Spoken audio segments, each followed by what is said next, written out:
And பார்த்துட்டு இருக்க வியூவர்ஸ்க்கு நான் என்ன சொல்வேன்னா, லைக் உங்களோட மைண்ட் செட் தான் உங்களோட பெரிய plus point as well as drawback.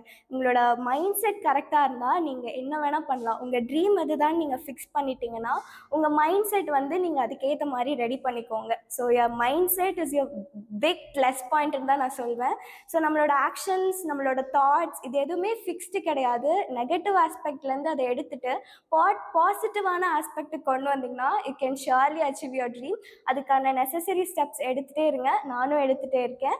And இன்னொரு விஷயம் என்னென்னா, நம்மளோட ஹியூமன் பீயிங்கோட நேச்சரே வந்துட்டு நம்ம ரிப்பீட்டடாக ஒரு விஷயத்த பண்ண நம்ம அதுக்கே பழகிடுவோம். நீங்கள் ஒவ்வொரு விஷயத்தையும் பயந்துட்டு கிவ் அப் பண்ணிகிட்டே இருந்தீங்கன்னா உங்களுக்கு கிவ் அப்பே கம்ஃபர்ட் ஜோன் ஆகிடும். கிவ் அப் பண்ணுறது ஈஸியாக போயிடும். ஸோ எந்த ஒரு விஷயத்தையும் ட்ரை பண்ணாமல் கிவ் அப் பண்ணாதீங்க. எதுனாலும் ட்ரை பண்ணி பாருங்கள். உங்கள் கம்ஃபர்ட் ஜோன்லேருந்து you have to try your best. அப்படி பண்ணால் மட்டும்தான் உங்களோட ட்ரீம் உங்களுக்கு கிடைக்கும். அண்ட் என்னோட சார் வந்து எனக்கு பர்சனலாக சொன்ன ஒரு விஷயம் என்னென்னா, உங்களுக்கு அது வேணும், உங்களோட ட்ரீம் அதுதான் நீங்கள் ஃபிக்ஸ் பண்ணிட்டீங்கன்னா ஜஸ்ட் கோ ஃபார் இட். இவங்க எப்படி ஜட்ஜ் பண்ணுவாங்க, அவங்க என்ன நினைப்பாங்க, அவங்க என்ன பேசுவாங்க அப்படின்லாம் யோசிக்காதீங்க.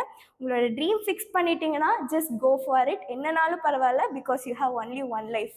பப்ளிக்கில் எம்பாரசிங்கான மொமெண்ட்ஸ் ஏதாவது நடந்த உடனே நாள் முழுக்க உட்காந்து அதையே யோசிச்சுட்டு இருக்கீங்களா? ஃபார் எக்ஸாம்பிள், நீங்கள் கீழே விழுந்திருக்கலாம், இல்லை ஆக்வர்டாக சொல்லி எல்லாரும் சிரிச்சிருக்கலாம். ஃபுல் டே அதை பற்றியே யோசிச்சுட்டு இருக்கீங்களா? சைக்காலஜியில் இதை தான் ஸ்பாட்லைட் எஃபெக்ட்னு சொல்லுவாங்க. We notice others a way more than they actually two.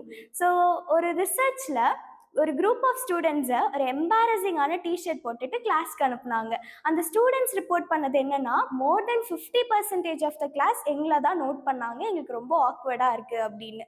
But actual report என்னன்னா, மோர் தென் 25% ஆஃப் த கிளாஸ் கூட அவங்கள நோட் பண்ணல. So next time if you face any embarrassing moments, just breathe and let it go. No one is வாட்சிங் you as closely as you imagine. So அப்படியே ஒரு சில பேர் பார்த்துருந்தாலும் they will forget it soon. That's the human nature.